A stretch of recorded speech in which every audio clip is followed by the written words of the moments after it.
సర్వ మానవాళికి రక్షకుడు, మనకు కొండంత అండగా నిలిచేవాడు.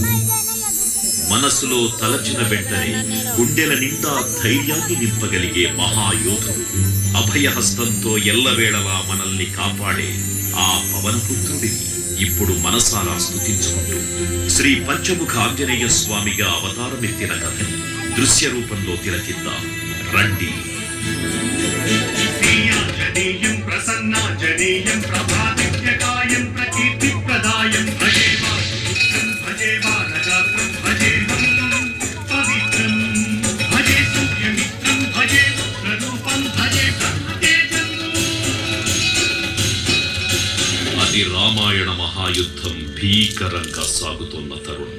శ్రీరామచంద్రుని సారథ్యంలో వానర సైన్యంతో విజృంభిస్తూ లక్ష్మణస్వామి తనతో పోరాటం చేస్తున్న రావణుడి కుమారుడు ఇంద్రజిత్ తలని బాణంతో ఒక్క వేటుతో వేరు చేశాడు. ఇంద్రజిత్ మరణ వార్త విన్న రావణుడు ఆవేశంతో ఊగిపోయాడు. ప్రతీకారం కోసం పాతాళ లోకాధిపతి తన సోదరుడు అయినటువంటి మహిరావణుడి సహకారం కోరాడు.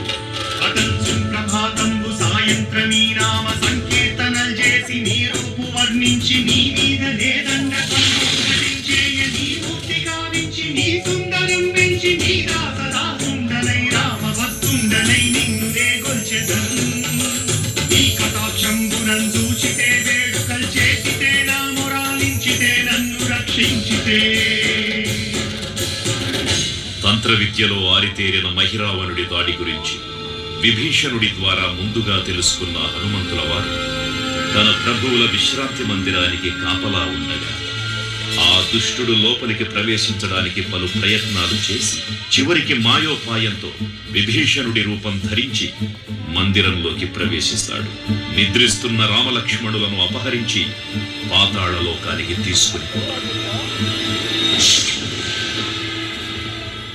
అంజనాదేవి గర్భాన్వయాదేవ నిందించనేనంత వాడన్ దయాశాలివై చూచియుందాతవై చూచి కృష్ణస్కరన్ నిలిచియున్ తొల్లి సుగ్రీవకున్ మంత్రివై స్వామి కార్యార్థమై ఏగి శ్రీరామ సౌమిత్రులను